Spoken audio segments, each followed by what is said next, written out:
निहुर जाइएगा, बढ़िया से किया देगा आपको, सारा आपका बेचैनी सारा जवानी झाड़ देगा। ठीक है तो बुलाइए ना देवर, चलिएगा आपका। हम काहे ला जाएंगे, चलिए ना।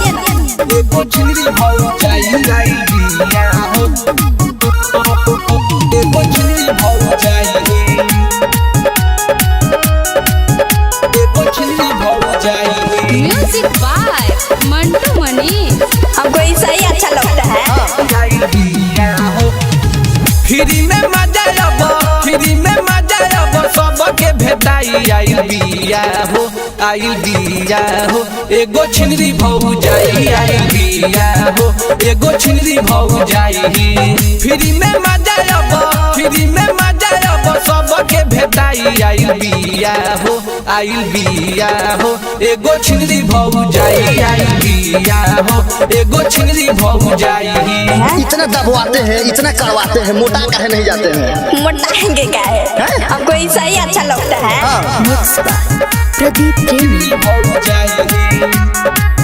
हमको ऐसा ही अच्छा लगता है। ससुर भसुरों के देती है ऑफर, हमरा बुझाता भौजी भी आई बहकर। ए भाई सुनत रहो, ससुर भसुरों के देती है ऑफर, हमरा बुझाता भौजी भी आई बहकर। सोशल मीडिया पर गंदगी फैलाई। आइल बिया हो, आइल बिया हो, एगो रंडी भौ जाई। आइल बिया हो, एगो रंडी भौ जाई। फ्री में मजा अब, फ्री में मजा अब सबके भेटाई। आइल बिया हो, आइल बिया हो, एगो छिनरी भौ जाई। आइल बिया हो, एगो छिनरी भौ जाई। अब क्या पता, देखेंगे तब तो उसके बाद में पता चलेगा। मैंने देखिएगा, हाँ देखेंगे। आप दे दीजिएगा, लेकिन हाँ देंगे, पत्रकारों को नहीं छोड़िएगा। नहीं छोड़ेंगे, किसी को नहीं छोड़ेंगे। फ्री ऑफर है, आइए। फ्री ऑफर है, आइए फुल मजा उठाइए।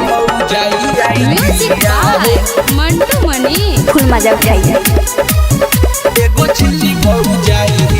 दिल मरद एकर बाटे हो फिरी, सारा छाबारी के सटावल चाहे भीरी। हमको ऐसा ही अच्छा लगता है। दिल मरद एकर बाटे हो फिरी, सारा छाबारी के सटावल चाहे भीरी। और दुनो राजा एकर, और दुनो राजा एकर बतावे सच्चाई। आइल बिया हो, आइल बिया हो, एगो रोटी भौ जाई। आइल बिया हो, एगो रोटी भौ जाई। फ्री में मजा अब, फ्री में मजा अब सबके भेटाई। आइल बिया हो, आइल बिया हो, एगो छिनरी भौ जाई। आइल बिया हो, एगो छिनरी भौ जाई। जा साफ नाश कर देली। हमको ऐसा ही अच्छा लगता है।